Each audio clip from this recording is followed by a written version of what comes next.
we're going to take a look next at the website of Matt Fowler Photography. Now, Matt is a photographer up in Buckinghamshire, and he has got a fantastic portfolio of work. But I'm going to give you some tough love, Matt, because I know you said there's not been too much work done on your website, and we need to give you some pointers because this really should be the jewel in your crown as far as photography goes and generating business. So let's take a quick look at your website. And for me, the portfolio of work is absolutely stunning. It's a beautiful body of work. It shows everybody that you're a professional photographer, shows them that you're capable of undertaking commissions. This is your homepage. We scroll down the page. We've got some nice images intermixed with a little bit of text. There's some bits here at the bottom of your page which are coming from your Twitter feed. They're showing a little bit of life in your Twitter feed at least. And then it says Matt Fowler Photography down the bottom here, and the contact details in the bottom right hand corner here. Now, as I look at this site, your contact details are actually the smallest thing in the bottom right hand corner that are dead easy to get missed. Any piece of marketing in your business has got to have a purpose, and it has got to deliver what you're doing it for. You know, you're paying money for hosting each month. You've spent time doing this, and you really have to get the best out of what we're doing. So going back to the drawing board, thinking about what you want clients to do, the kind of clients that you want is really, really important.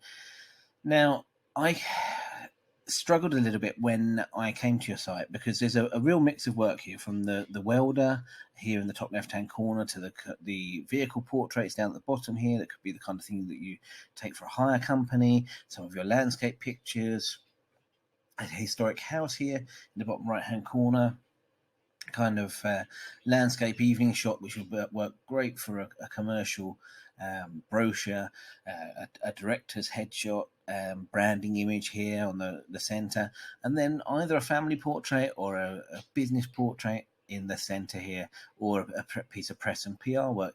Now, all of these are great images, but when I came here and started to read through the text here about getting a Lubitel camera when you're 14 years old and becoming to be a freelance photographer, and then, you know, the way that Google rates your site is as to how many people bounce within 0.2 of a second. So they arrive at your website, they do nothing, and then they disappear.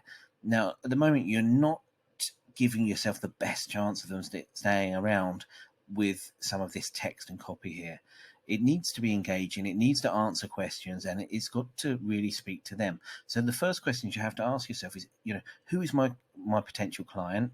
And then how am I going to break down the information in a way that actually engages with them, talks to them, explains the things that they need to know before they're going to pick up the phone and use me as a commercial or family photographer.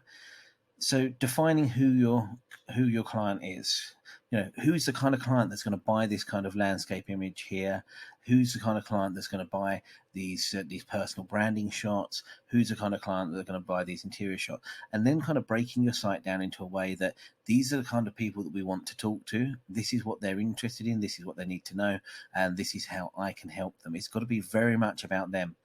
I've got 3 paragraphs of text here that I haven't really read all the way through because it's not relevant to me. The word I features here.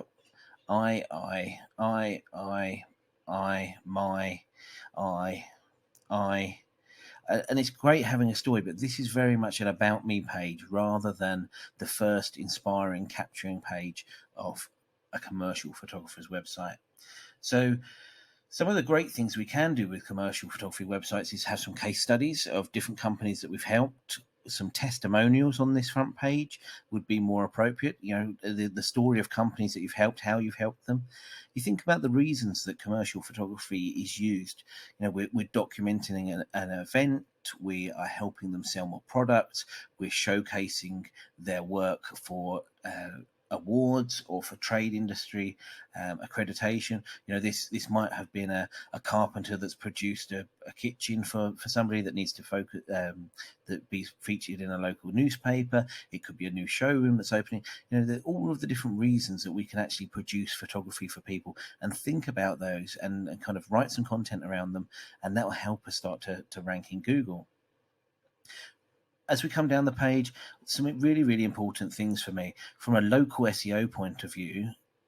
We're using Google now to search for things in our local area, and we want to be found very, very quickly.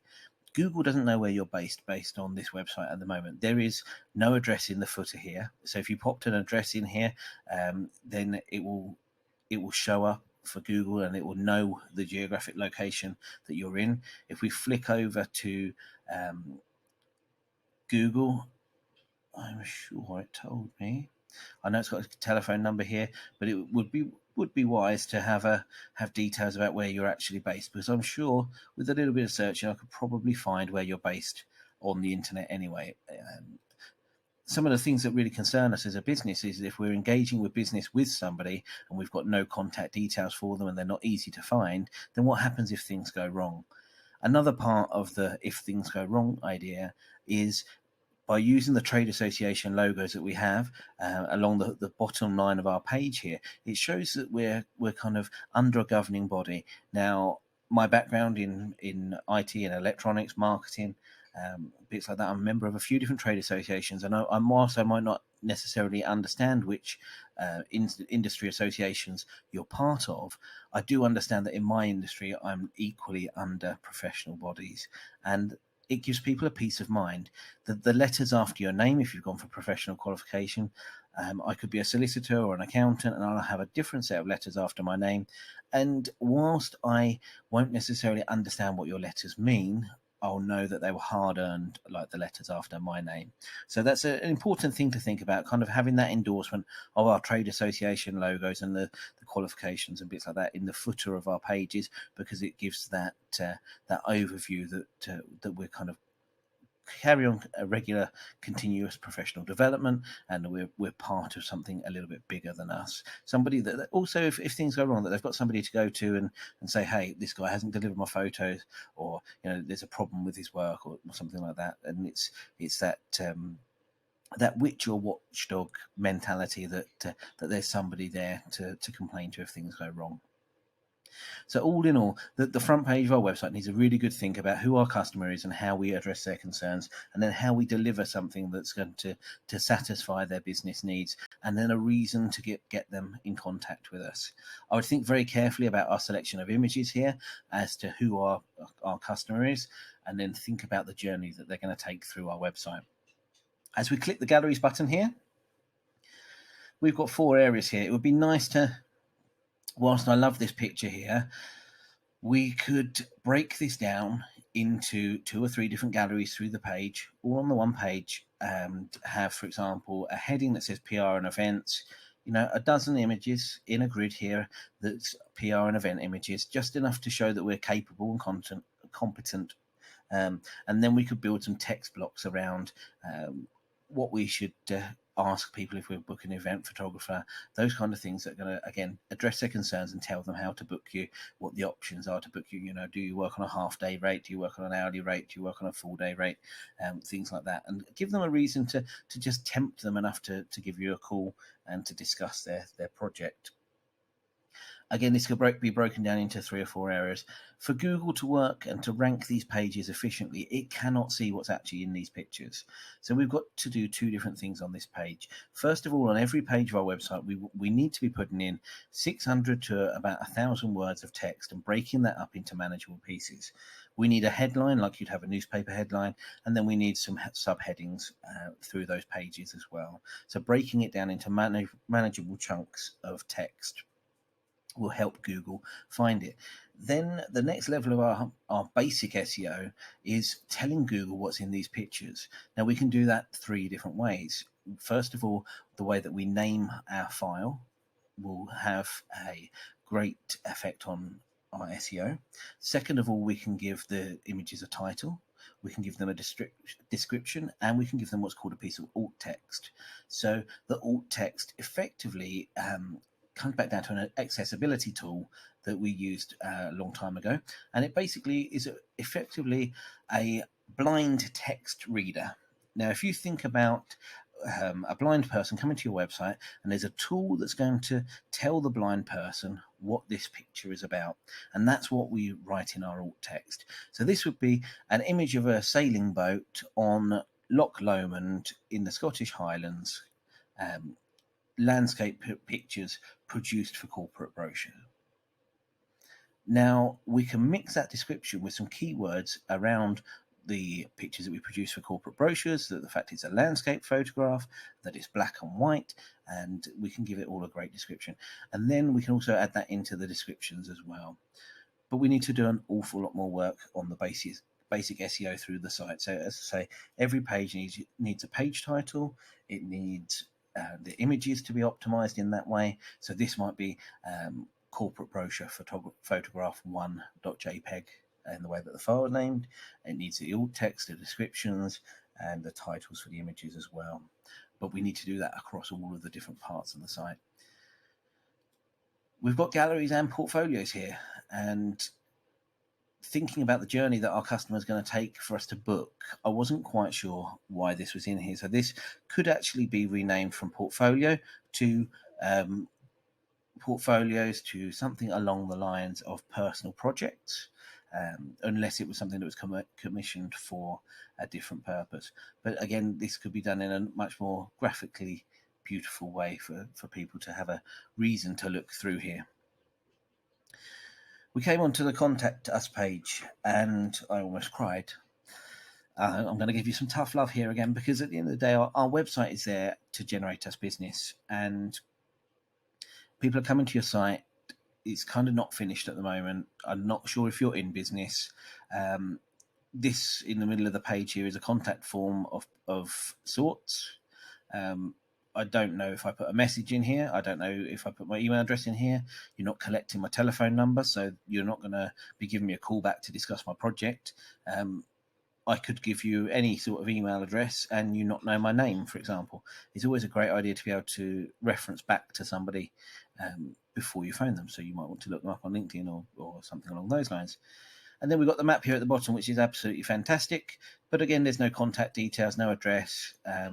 We could make this a lot more appealing and a lot nicer. You know, you might have some hours of business that you might not have visitors to your property, so you could pop that information in here and that would work really well.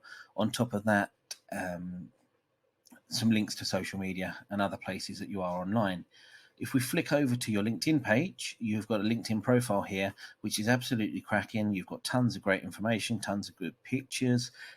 You've got a very busy profile, which is excellent. There's some good background to you. There's lots of it's very media rich, so you've got lots of images and text and articles and things that you're commenting on. And this is an absolutely fantastic advert for you. So you can do this stuff. It just has to be transferred over into the website world. Last of all, the client area and the blog. These two links at the end here really aren't that important for 90% of the traffic visiting your site.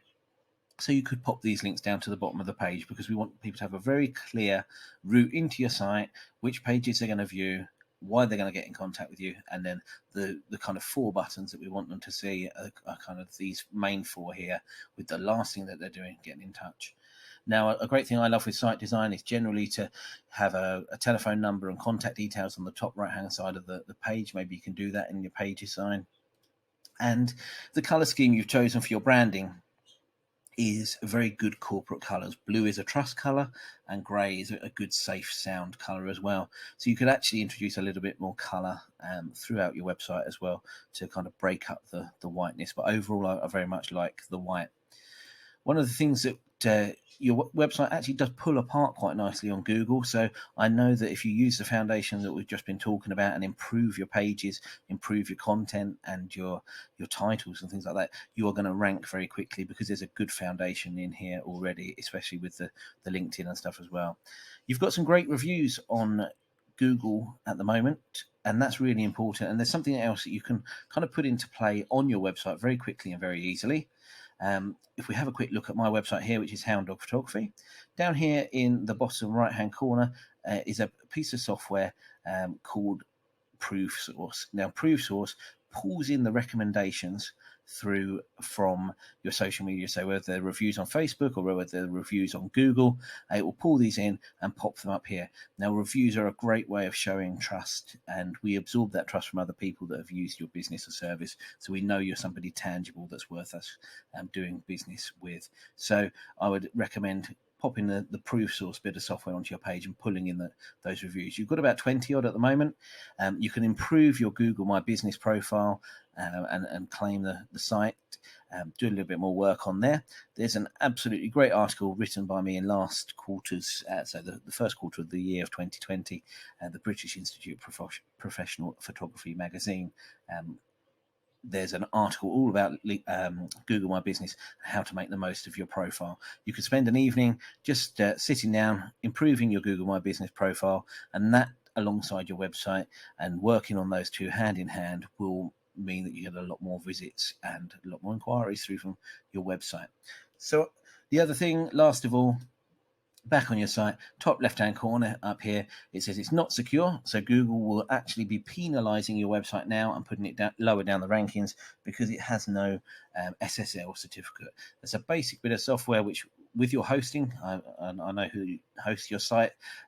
You've got some nice fast hosting at the moment. You can get your SSL certificate sorted out probably for free from your hosting, and then that just means that you're not going to be penalized by Google for not taking care of your customer data. So I'm Jamie Morgan, and this was a quick review of mattphoto.co.uk, which is the photography website of commercial photographer Matthew Fowler.